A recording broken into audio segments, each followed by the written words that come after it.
j'ai décidé de vous faire une petite vidéo récapitulative de mon voyage en Chine lors des dernières semaines. En fait, j'ai parcouru 5 provinces à travers la Chine et voici mes vidéos. Beijing est la capitale de la Chine. En fait, elle a une architecture particulière et plusieurs quartiers intéressants à visiter, ainsi que plusieurs monuments, temples et des endroits vraiment historiques dans l'histoire.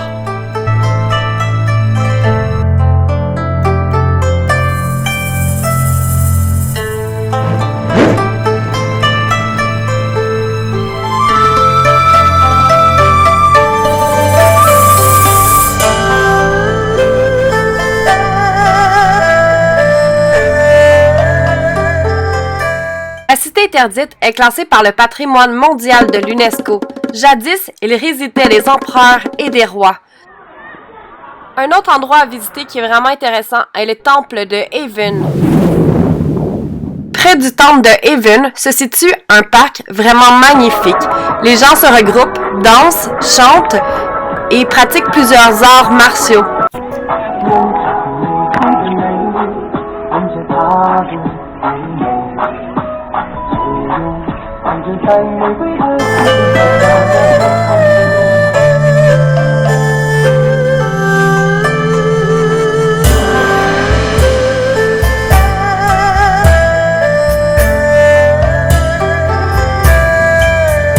La muraille de la Chine est la plus longue construction humaine au monde. Elle s'étend sur plus de 6700 km à travers la Chine.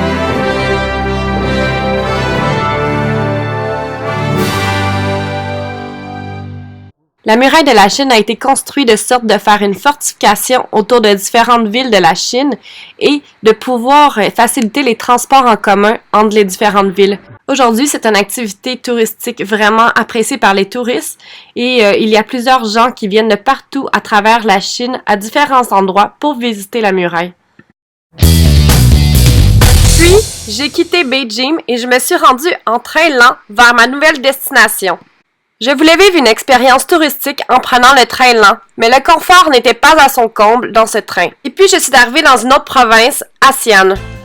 Xi'an est une ville vraiment populeuse. Elle compte plus de 8 469 900 habitants.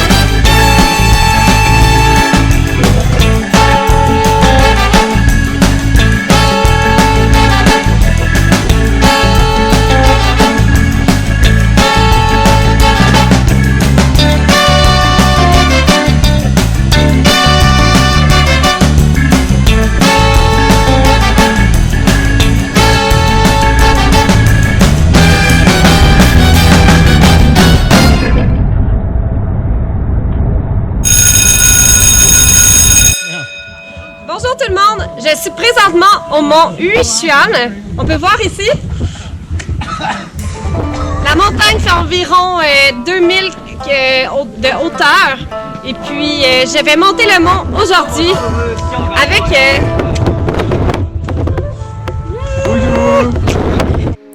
Le mont Yushuan fait partie de l'une des 5 montagnes les plus sacrées de la Chine. En fait, on y retrouve plusieurs rubans. Les personnes font des prières et laissent le ruban sur la montagne. Selon la pensée bouddhiste, la montagne est associée aux 5 éléments, soit l'air, le feu, l'eau, la terre et les métaux. Bon, mais présentement, je suis presque rendue au sommet de la montagne. En fait, j'ai parcouru environ 7 heures afin de me rendre sur place.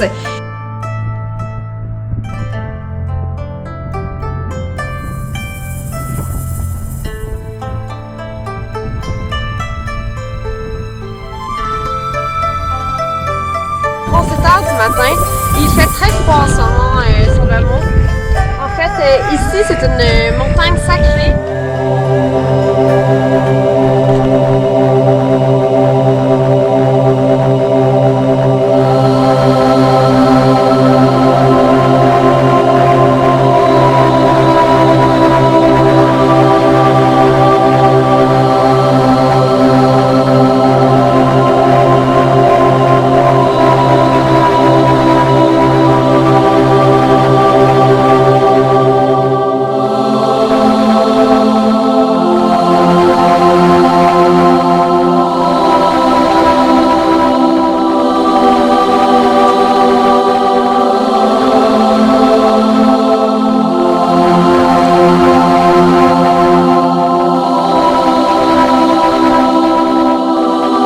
il me manquait un peu d'adrénaline, j'ai décidé de faire de la Via Ferrata à plus de 2160 mètres dans les airs. Et ce fut grandiose.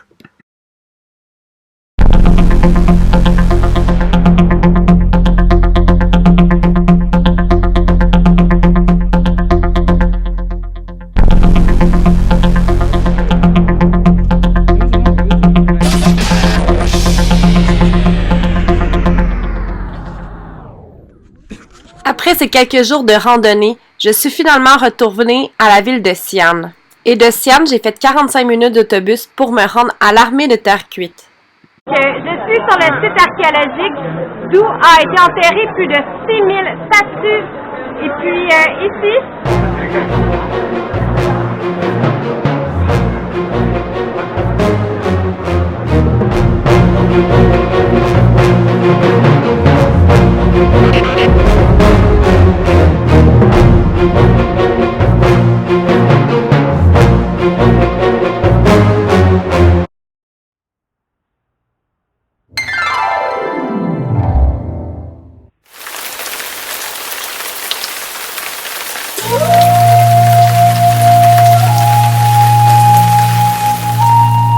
À Yangsuo, il est très facile de se louer un scooter.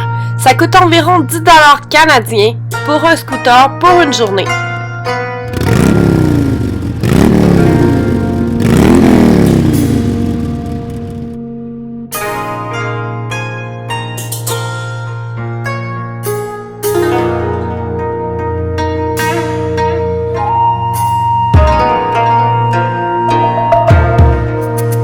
Près de West Street Avenue, il y a plusieurs restaurants et des mets traditionnels chinois et c'est assurissant. La nuit, ça se transforme dans un autre univers.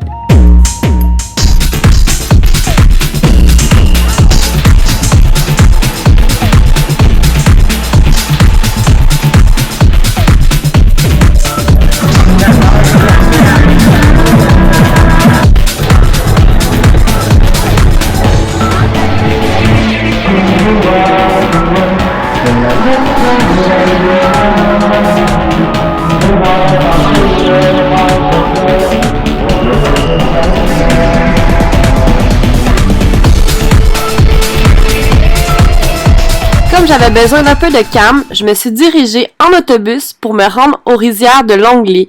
Les rizières sont situées à 4 heures de Guilin et en fait, c'est facile de s'y rendre avec son hôtel. On peut organiser des tours organisés en autobus ou simplement y aller par soi-même. À travers ces rizières, il y a 3 petits villages que l'on peut traverser à la marche. En fait, c'est très calme et c'est très serein de séjourner quelques jours dans les rizières. Il y a quelques hôtels et quelques auberges de jeunesse qui peuvent nous dépanner en cours de route. C'était la saison basse, mais la saison haute, il est nécessaire d'avoir des réservations pour pouvoir séjourner dans ces hôtels.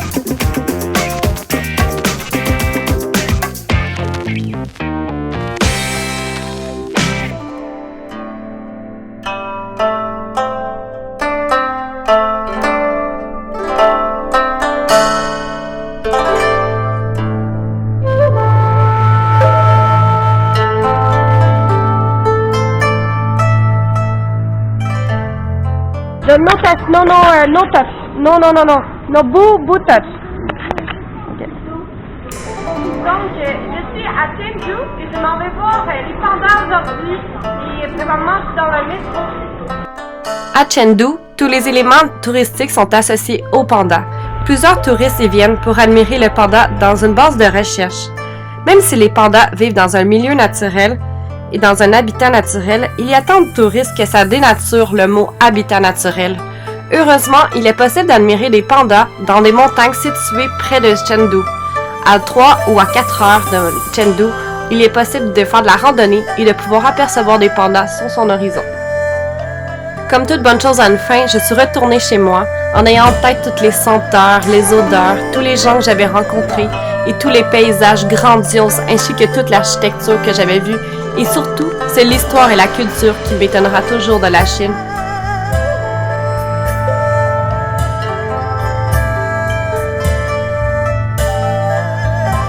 Voici mes petits conseils de voyageuse pour la Chine.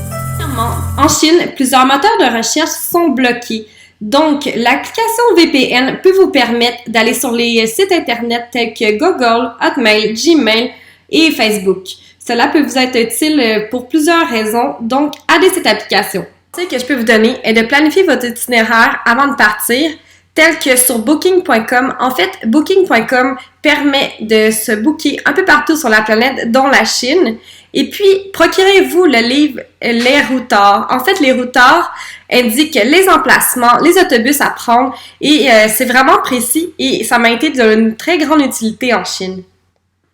Une autre application qui peut être vraiment utile pour vous est Map.me. En fait, Map.me est la clé pour vous dans vos déplacements. En fait, c'est même plus précis que Google Maps. Et puis, vous pouvez vous en servir en Chine ainsi que plusieurs pays à travers le monde. Donc, c'est vraiment un itinéraire précis, sauf que vous devez aller à l'application avant votre départ ainsi que les cartes qui sont appropriées à ce site. Bref, ayez du plaisir, amusez-vous en Chine et puis ne soyez pas surpris si les gens tentent de prendre des photos avec vous, car en fait, en Chine, il n'y a pas beaucoup de touristes étrangers qui viennent de plusieurs pays, donc c'est normal.